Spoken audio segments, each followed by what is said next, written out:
Hey everybody, it's Ken Christian here, and yesterday I spoke about the day I had and the elements that it had that seemed to please me.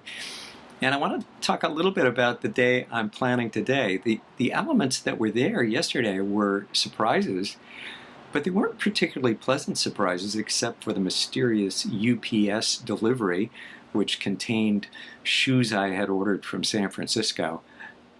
Not so fancy, the shoes, just ones I couldn't get locally and wanted. But it was a pleasant surprise, that one. The other surprises were markedly unpleasant. I'd gone down to meet somebody for lunch, as you know. I'd recorded a video that failed. I'd written my newsletter and it bombed too. But there was something satisfying about the pleasant surprise, but also my way of overcoming the negative surprises.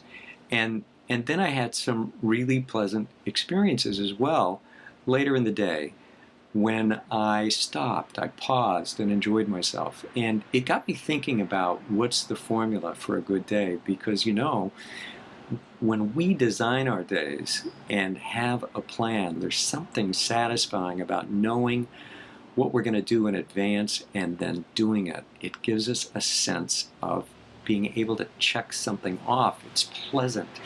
And there was something satisfying about overcoming those obstacles. So today I have a couple of projects planned. This is actually one of them, recording this video and doing it a little earlier in the day to get it out to you sooner. And maybe it'll influence the rest of your day if you get it in time. But in any case, it can influence other days. So you can't really plan surprises. But what you can do is plan that at some point you're going to stop and give yourself a treat of some kind or some kind of surprise. You're going to choose something a little out of the ordinary, something creative.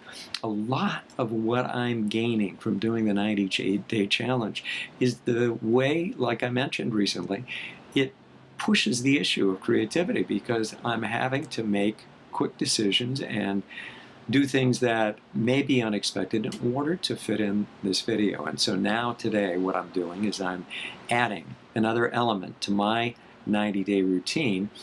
And I've made a decision, actually, since I do things with people that are related to transformation, I tend to do them in a 14-week format.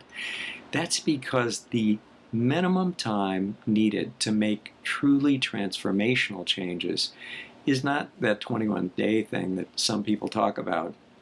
It's really 12 weeks. There's something about that, 84 days. Well, I like adding another 14 days to that to really lock in the gains and have a satisfactory sense that nothing's going away, that you're now devoted to it.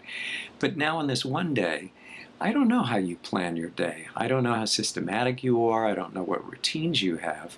Routines that get you started in a delightful way, that always add that dimension that you're ready to go to serious work, those are great. But you can always change things up. You can move your schedule around and you can do things, but you need that rewarding pause when you are simply sitting there or walking there or being there as you, as your own best friend, supporting you, loving you, being friendly to you, because there's no one's needs that you could possibly meet better than you can meet your own. And yet it's crazy, we run around trying to meet everybody else's needs sometimes first. Meet your own today. Give yourself a couple of treats. Work hard, overcome some obstacle, and don't get caught up in the clutter of foolishness that's out there trying to steal your time. Zero in on what is really both valuable. Let me say, it's not both, it's three things. Valuable, has some sense of urgency, but a deep sense of real importance to you in terms of who you are and what you see, your mission in life, here while you're on the planet, what it really is. What could be more satisfying than knowing you didn't let a day just slip through your fingers and you didn't just kill time, you invested it? So tonight I'm ending my day with a film that I haven't seen. I'm going to be watching Kurosawa's Seven Samurai. I've never watched a samurai film in my life because I don't have a lot of interest in it.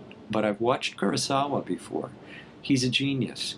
And I've watched Onibaba, which does involve some samurai, but the theme isn't like Seven Samurai.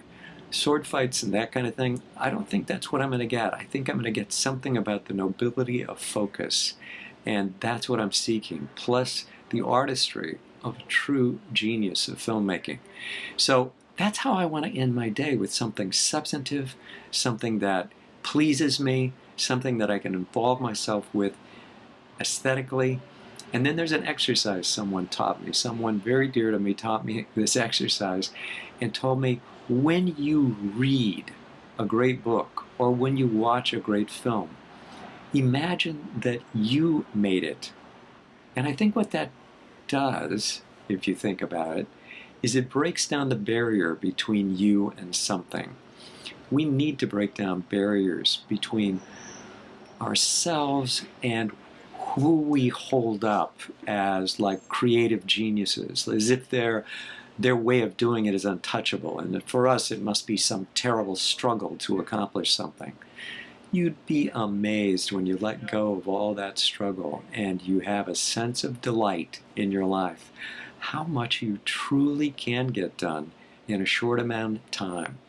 I think I said yesterday in the video that even a year ago, or even some months ago, had I had two crashes, like losing a video and losing a serious draft of my newsletter, that would have been a setback. I just refused to let that occur, and I stayed focused and got it done. And of course it was true that I'd laid out in my mind, as I'd written the other draft of the newsletter, what I really wanted to say, and the fact that I said it differently this time, it was just beautifying it, in my estimation. Anyway, it pleased me deeply, and your happiness is about pleasing yourself deeply. And you have to decide what is deeply pleasing. Like, what today is the thing most worth doing? If you do the thing that's most worth doing, in every sense, to the profound depth of your soul and your heart and your being, you're going to have a great time. And remember Siddhartha, Hesse's novel about the boatman who took people across the river, finally, after his long search for meaning? Sometimes it's very, very simple things, unadorned, that provide us a deep tranquility and deep personal nourishment. We need that. We need depth. We don't need the latest this and the latest that. We need the deepest and most fundamental and most philosophically, emotionally and spiritually satisfying life that we can put together on a daily basis.